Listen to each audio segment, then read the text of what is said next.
حج کیا ہے یہ انشاءاللہ مختصر انداز میں آپ کے سامنے پیش کرنے کی کوشش کریں گے۔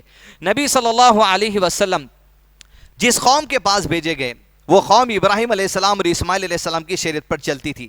ابراہیم علیہ السلام کی شریعتی سے حج کا سلسلہ چل رہا ہے، اور مکے کے لوگ اور مکے کے اطراف جتنے عرب کے لوگ ہیں وہ سب حج کرنے آتے، لیکن حج میں ان میں اللہ کی عبادت کے ساتھ ساتھ بدھ، شرک پرستی، وسیلہ گری سب کچھ داخل ہو گیا۔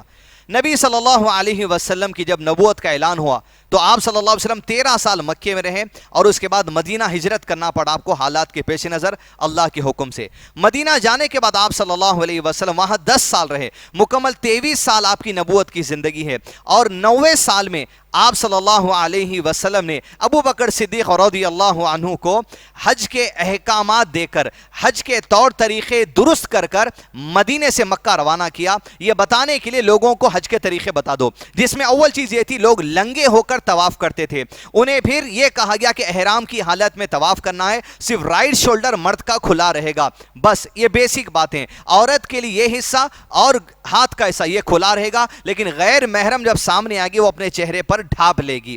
دوسری بات، ابو بکر صدیق رضی اللہ عنہ نے اعلان کروا دیا کہ ننگے طواف نہیں کیا جائے گا اور کسی مشرک کو حج پر آنے نہیں دیا جائے گا۔ یہاں بنیادی بات یہ ہے انسان کا عقیدہ اگر درست نہیں ہے وہ چاہے جیسی تیسی عبادتیں کر لے، اس کی عبادت رد کر دی جائے گی، بیکار ہو جائے گی، فائدے کی نہیں رہے گی۔ لہذا انسان کو چاہیے توحید پر مضبوط رہتے ہوئے سنت کے مطابق اعمال کر لیں۔ اب حج جملہ 6 دن کا حج ہوتا ہے، جس میں 5ویں دن کا بھی آپشن ہے اور 6ٹھے دن کا تو حج ہے ہی ہے جو نبی صلی اللہ علیہ وسلم نے کیا۔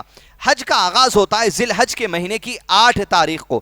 8 تاریخ کو ذی الحج کے آپ مکے سے احرام باندھ کر تلبیہ پڑھتے ہوئے آپ مینا کی طرف جائیں گے، لبیک اللہم لبیک، لبیک لا شریک لک لبیک، ان الحمد والنعمت لک والملک لا شریک لک، توحید کی گواہی دیتے ہوئے کہ اللہ کے سوا کوئی معبود نہیں، اسی کا حکم چلتا ہے، اسی کا ملک ہے، اسی کی بادشاہت ہے، یہ تلبیہ لگاتے ہوئے مینا کے میدان کی طرف نکلیں گے۔ فجر کی نماز مکے میں ادا کرنے کے بعد مینا میں پہنچ کر ظہر اور عصر کی نماز ملا کر پڑھیں گے، پھر شام کو مغرب اور عشاء کی نماز ملا کر پڑھیں گے، رات کو مینا کے میدان میں خیام کریں گے۔ اس کے بعد جب رات ہی کو مغرب کے بعد 9 ذی الحج شروع ہو جاتی ہے، 9 ذی الحج کو اب آپ فجر کی نماز کے بعد عرفہ کے میدان کی طرف نکلیں گے، وہی تلبیہ پڑھتے ہوئے۔ عرفہ کے میدان میں ظہر کی نماز سے پہلے، زوال سے پہلے آپ کو پہنچنا ہے، وہاں پہنچ کر ظہر اور عصر کی نماز ملا کر امام صاحب مسجد میں پڑھائیں گے، ان کے ساتھ جو سو ملا کر پڑھنا ہے۔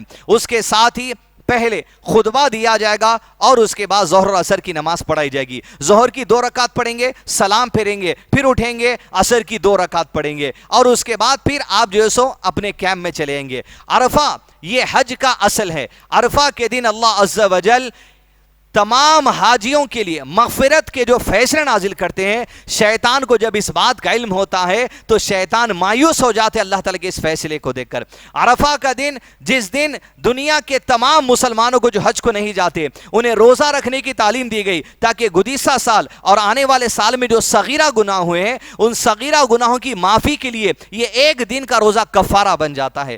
9 ذی الحج کو مغرب کی نماز تک آپ عرفہ میں رکیں گے، لیکن مغرب نہیں پڑھیں گے اور عشاء نہیں پڑھیں گے عرفہ میں، اور عرفہ سے نکل کے اب آپ مغرب سے پہلے یا مغرب کے وقت میں جیسے غروب ہوتا ہے مزدلفہ کے لیے نکل جائیں گے۔ مزدلفہ میں پہنچ کر رات آپ کو مزدلفہ میں بسر کرنی ہے، اور مزدلفہ میں جب آپ پہنچیں گے تب پہنچ کر آپ کو وہاں پر مغرب اور عشاء کی نماز ملا کر پڑھنا ہے اور رات میں آرام کرنا ہے۔ پھر اس کے بعد صبح فجر کی نماز بھی آپ کو مزدلفہ میں پڑھنا ہے جب 10 ذی الحج شروع ہو جائے گا۔ اسے یوم النحر کہا جاتا ہے، قربانی کا دن۔ یہ عظیم دن ہے کہ اللہ تعالیٰ کو اس دن قربانی سے زیادہ کوئی دوسرا عمل محبوب نہیں ہے۔ تو فجر کی نماز کے بعد آپ نکلیں گے مزدلفہ سے مینا کے میدان کی طرف۔ مینا میں جب آپ پہنچیں گے وہاں جمرہ ہوتا ہے 1 2 3، وہ نشانیاں جہاں پر ابراہیم علیہ السلام نے کنکری ماری تھی وہاں ہمیں جا کر پہلے ایک جمرے کو صرف 10 ذی الحجہ کے دن ہمیں کنکری مارنا ہے، 7 کنکری ماریں گے، اللہ اکبر اللہ اکبر اللہ اکبر کہتے ہوئے،